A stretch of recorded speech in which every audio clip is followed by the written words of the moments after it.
Hi there. I'm Vic Bakhru, CEO of Innovista Health, and we're excited to welcome you to another episode of Innovista Values, where we talk to some of the leaders across the organization and get their views on where is the field of VBC going, and importantly, where have they come from that will inform where we take the organization. Today, we're excited to welcome Elizabeth Mills, our Chief Financial Officer. Elizabeth joined us last February, and it's been about a year and a few months. Elizabeth, how are you settling in? No lack of things to do. Feel very settled, and I think the team continues to kind of move towards the supercharging phase as we work towards some rapid execution on key initiatives here. Yeah, that rapid execution is what has been most awe-inspiring from my particular seat of you and your organization. Walk us through, let's take a step back, a little bit of your background and how, I mean, your tremendous knowledge of VBC really just, is apparent in every forum that certainly we sit in together.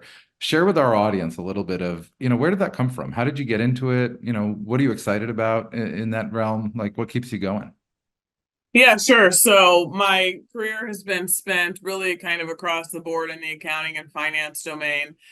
Started out my career in public accounting as a CPA.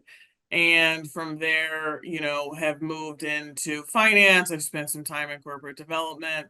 And very coincidentally have found myself in the healthcare space. I did not start my career out there, but found that I kept getting drawn into healthcare opportunities because of the sheer magnitude of opportunity that space creates with the complexity of processes, data, systems, and so have spent the last 10 years or so of my career in the healthcare space. And more recently, probably here over the last half a decade or so, very very closely dialed into the VBC space. And I think a myriad of reasons why that has drawn me in, but at the time that I found my way into value-based care, I was really looking for a place where financial outcomes and positive outcomes aligned, right? And Yeah. so, it's a very unique space from a finance perspective where, my P&L is better when our patients do better. And so that alignment for me was the real reason that I got into VBC and why I found it to be such a rewarding place from a financial domain. And from there have just spent the last several years really deep into the weeds in value-based care. And I'll tell you, when I first got into value-based care, I was 2 months in, and I remember thinking, I truly still do not even understand the business model. And I remember turning to someone and saying, I mean, maybe it's just me, but I am not connecting the dots. And it was one of the first spaces in my career, having spent a lot of time in dynamic, different, corners of the market, where I was like, this is radically complicated. And, it really took me, I would say, a year of being a very dedicated student of VBC before I started being able to connect the dots. And from there, it's been an evolution, along with the continued rapid evolution of the industry itself. Yeah, 100%. And so much to dig into there. When you think about the underlying complexity in value-based care, why does it have to be so, right? We work so hard at Innovista for our providers and our patients and our payer clients as well to try to remove that complexity. Easy VBC is something we say all the time. Why does it have, why does there have to be such complexity in your view? Like, why is it this way? Well, I think for starters, value-based care itself, I mean, it's been around in different pockets of the industry for some time, but really at critical mass, I would say it's a very recent phenomenon, right? And so I Sure. think, like many things in early innings, there is still a lot of teaming and a lot of optimization going on across key stakeholders in that sphere. But I also think some of it is just responsive to the sheer complexity of the overall healthcare ecosystem, right? In value-based care, you're trying to deal with multiple types of providers. You're trying to deal with multiple payers. You're trying to deal with multiple lines of business.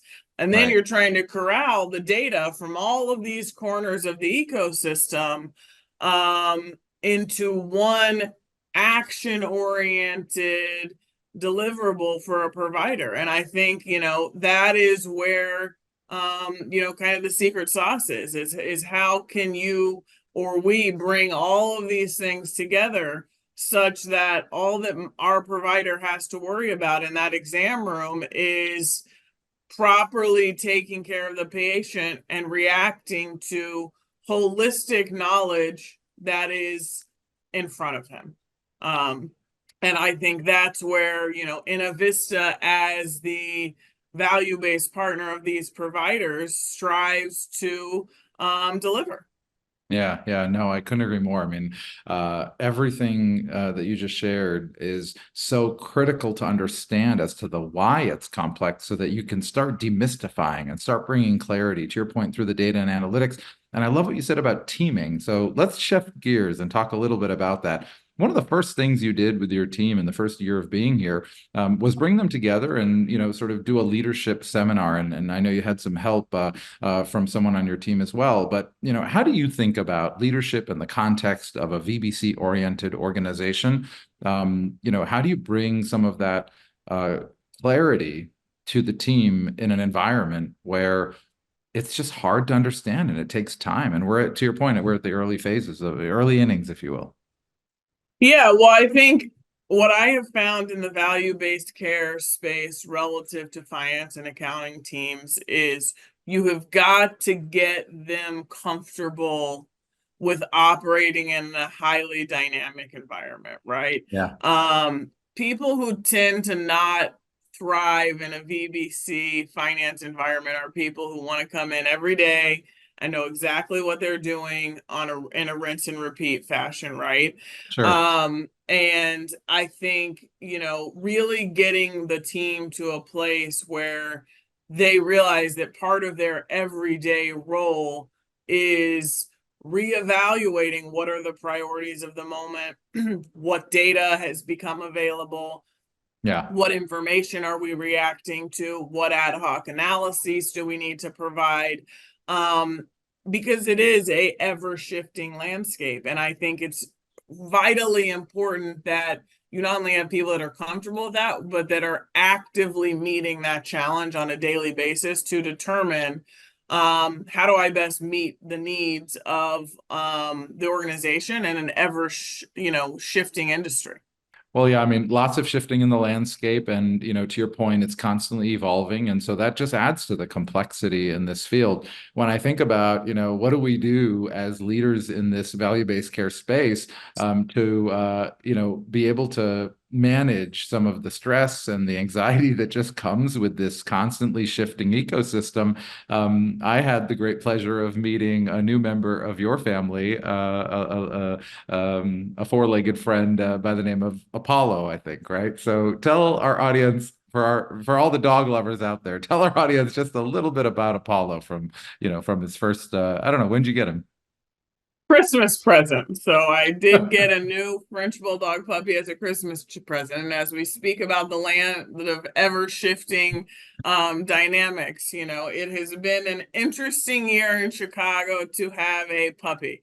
So we Okay. started out the year with a minor paw injury, which set us back and led to him having to have unexpected swim tank lessons. We crossed that barrier and got through our physical therapy graduation, and now the cicadas are upon us. So I Oh, think today we're probably at a count of he's probably eaten around 5 of them. But it wow. has introduced a very unique challenge to dog walks for the next month or so as he plops down about every 5 feet as he sees a cicada. And then every few minutes I look over and see him chomping away.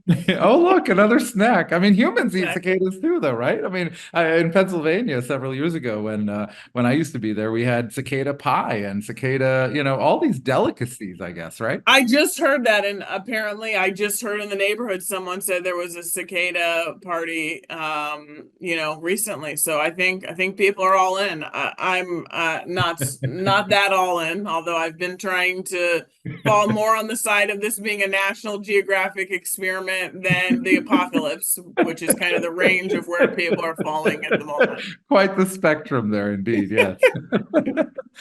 Well, I think we're in a good place. Thank you so much, Elizabeth, for Yeah, sharing sure. your insights with our audience today. And thank you for joining another episode of Innovista Values. It's been great to welcome Elizabeth Mills, our CFO, today. And until next time, I'm Vic Bakhru, CEO of Innovista Health. Thanks again for joining. Take care.